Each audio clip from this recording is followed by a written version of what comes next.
కానీ అర్థమైపోయింది, Telugu Desam party cadre వేరే పార్టీని యాక్సెప్ట్ చేయట్లేదు, బీజేపీని కానీ లేదంటే జనసేనని కానీ అనేది. అందుకే పదే పదే సమన్వయం అనే పదం వాడుతున్నారు. దానికోసం ఇప్పుడు లోకేష్ గారు ఏం చేయగలుగుతారు? పార్టీలో ఆయన ఏం చెయ్యరు, చంద్రబాబు గారు కూడా ఏం చెయ్యరు. తెలివిగా అది వాళ్ళకి చెప్తుంటారు అంతే. మేము సమన్వయం లేకపోతే 15 ఏళ్ళు ఎలా కలిసి ఉంటారు వీళ్ళు ముగ్గురు? అంటే పైన మేము కలిసి ఉన్నాం, చచ్చినట్టు కలిసి ఉండాలి అంతే. ఎప్పుడు కలిపారు చెప్పండి? 2014 ముందు కలిపారా? కానీ 2014 ముందు తిట్టుకున్నటువంటి వాళ్ళు మళ్ళీ కలవలేదా? 2004 ముందు 90 వాజ్పేయి అనేటటువంటి ప్రధానిని కానివ్వలేదు, హిందుత్వవాది మతోన్మాది అని చెప్పి.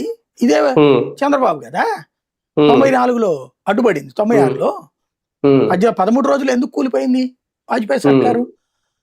తర్వాత అంతే కదా, 18లో కూడా చేయలేదు కదా, 98లో కూడా. 99లో మద్దతు ఇచ్చారు, కలిసి పోటీ చేసి. మరి అప్పటిదాకా వాజ్పేయిని అద్వానీని తిట్టినోళ్ళు వాళ్ళు కలిశారు కదా. మళ్ళీ 2004 తర్వాత ఇలాంటి మతోన్మాద పార్టీతో నేను అనలేదా ఆయన?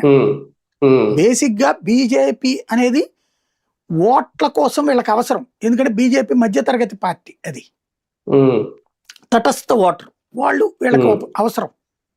బట్ బీజేపీ ఎదగకూడదు సొంతగా. ఎదిగిందా వీళ్ళు పతనం అవుతామన్న భయం ఉంది.